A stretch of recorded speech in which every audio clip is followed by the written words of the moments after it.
राधे राधे दोस्तों, आपका स्वागत है आपके चैनल जिसका नाम है भारत की कहानियाँ। आज हम आपको सुनाने जा रहे हैं एक कहानी जिसका नाम है सरकारी भूत। हरदा का मन आज बहुत व्याकुल सा लग रहा था। पूजा पाठ करने के बाद जैसे ही वह सूर्य देव को जल चढ़ाने के लिए अपने आंगन में आया, उसने देखा कि भगतू अपने बेटे बहू और पोते के साथ शहर की ओर जा रहा है। भगतू और हरदा की कई वर्षों से बोलचाल बंद थी, फिर भी आज हरदा से रहा न गया। उसने सिर पर हाथ लगाकर भगतू के बेटे मदन को आवाज़ लगाते हुए पूछा, मदन बेटा, क्या भाई साहब को भी अपने साथ शहर ले जा रहे हो? मदन ने पीछे मुड़कर देखा और हरदा को नमस्कार करते हुए कहा, क्या करें चाचा जी, अब बुढ़ापे में इनको अकेले घर पर छोड़ना भी तो ठीक नहीं। कल कोई बात हो गई तो लोग कहेंगे, देखो बूढ़े माँ बाप को अकेला घर पर छोड़कर खुद शहर में बस गए हैं। हरदा ने मदनू का जवाब सुना और शहर की ओर जाते भगतू को पीछे से एकटक निहारता रहा। वह सोच रहा था, एक बार भगतू पीछे की ओर देखेगा तो उसे वो हाथ जोड़कर माफ़ी मांग लेगा। वक्त का क्या पता, बूढ़ा शरीर है, न जाने फिर गांव लौटेंगे या नहीं। लेकिन भगतू के मन में हरदा के प्रति आज भी कोई स्नेह न था। वह सोच रहा था, जब तक मैं घर पर था इसने कभी एक चिलम तम्बाकू पीने भी अपने घर पर नहीं बुलाया और न कभी सुख दुख में मेरा हालचाल जानने मेरे घर पर ही आया। 75 की उम्र में जब से मेरी बुढ़िया मरी है, मैं अकेला चूल्हा फूंक रहा हूँ। 5 वर्ष बीतने को हैं, कभी इन्होंने एक गिलास चाय के लिए नहीं पूछा, अब चला आया पीछे से नखरे करने। भगतू ने क्रोधित मन से पूरी जोर से अपनी लाठी को जमीन पर फटकारा और खांसते हुए मदनू को आवाज़ लगाई, बेटा जल्दी करो, बस निकल जाएगी। इसके बाद भगतू सरपट कदम बढ़ाता हुआ पहाड़ी पर बने स्टॉप की ओर निकल गया। हरदा को विश्वास नहीं हो रहा था कि 80 साल का बूढ़ा इतनी तेजी से यह चढ़ाई कैसे पार गया। उसने मदन से कहा, चलो ठीक है बेटा, अपने पिताजी का ध्यान रखना, घर बार को कभी देखते रहना, वरना पूरे गांव की तरह ये तो सब मैं देखता रहूँगा।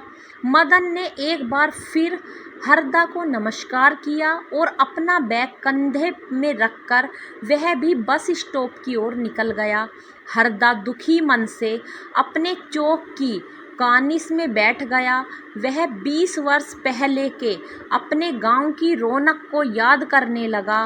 वह सोच रहा था, तब पूरे गांव में करीब 3 दर्जन मवासे परिवार थे। तब खेत खलियानों में कितनी चहल पहल थी। शादी विवाह में काम का पता ही नहीं चलता था। मेल जोल से हर एक काम आसानी से हो जाता था।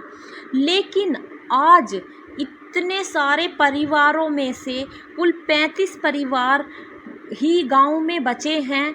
जो एक बार शहरवासी हो गया, उसकी जड़ें हमेशा हमेशा के लिए गांव से कट गई। महेश, सुरेश, उमेश, मोहन, धन सिंह, राम सिंह आदि आदि एक एक कर गांव छोड़कर गए और फिर कभी नहीं लौटे। भगतू भी आज गांव को श्रद्धांजलि देकर चला गया। अब मेरा और मेरे परिवार का क्या होगा? मैं ही इस गांव का सबसे कमज़ोर, गरीब और अभागा इंसान हूँ जो अपनी आँखों के सामने इन खंडर हो चुके मकानों की दीवारों को उजड़ते देखूंगा। यह सोच सोचकर उसकी आंखें छलक आई। हरदा से रहा न गया और वह नंगे पैर ही भगतू से मिलने बस स्टॉप की ओर भागा। अभी वह आधे रास्ते में ही था कि उसे बस स्टॉप पर खड़ी बस का हॉर्न सुनाई दिया। भगतू अपने बेटे, बहू और पोते के साथ बस में बैठा और बस रामनगर की ओर चली गई। बेचारा हरदा का भगतू से अंतिम बार मिलने का मलाल मन में ही रह गया। इसके बाद हरदा पहाड़ की चोटी पर चढ़कर सिर पर हाथ लगाए बस को तब तक एकटक देखता रहा जब तक वह दिखाई दी। बस स्टॉप पर बैठे बैठे हर एक एक करके पूरा मंडल बीड़ी का ख़त्म कर दिया। वह सोच में डूब रहा, जैसे कि वह अपने घर की ओर लौटने को खड़ा होता। उसका हृदय कहता, क्या करेगा अकेले घर उस खंडर गांव में जाकर। मेरी मान, अब अकेले तो तेरे बस का वहाँ रह पाना बहुत कठिन है। तू भी कहीं शहर में दिहाड़ी मजदूरी करने निकल जा। छोड़ इस गांव का मलाल, वरना किसी दिन तुझे कुछ हो गया तो घर के अंदर ही सड़ेगा। हरदा सोच रहा था, भगतू तो अपने बेटे के साथ शहर चला गया, तो फिर मुझसे ऐसी बातें कौन कह रहा है। इसी बात पर तो भगतू से मेरी लड़ाई हो गई थी। वह सोच रहा था, 5 वर्ष पहले भगतू ठीक यही तो कह रहा था कि 150 गज जगह लेकर तू कहीं शहर में बस जा, नहीं तो अकेले रोएगा इस भूतवा गांव में। हरदा ने अपने कमर में दोनों हाथ रखकर सड़क के किनारे से गधेरे तक अपने गांव की ओर देखा। चारों ओर बंजर खेत दिखाई दे रहे थे।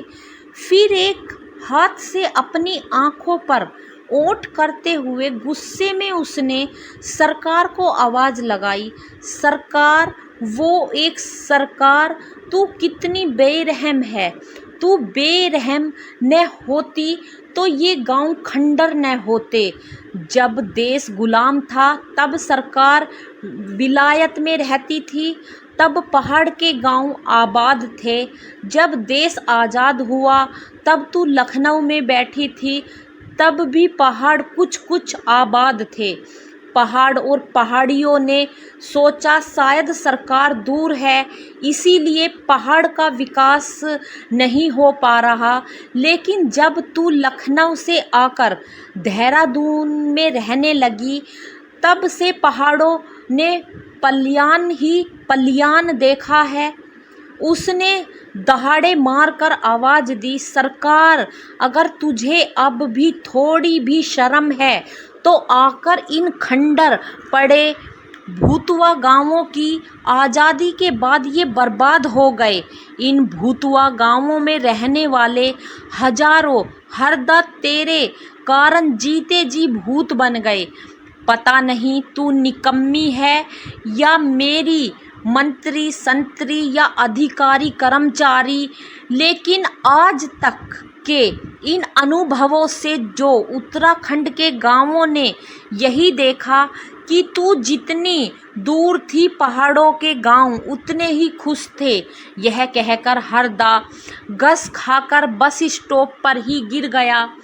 कुछ देर में जब उसे होश आया तो उसने देखा कि उसकी पत्नी और कुछ लोग उसे 108 के रामनगर ले जा रहे थे।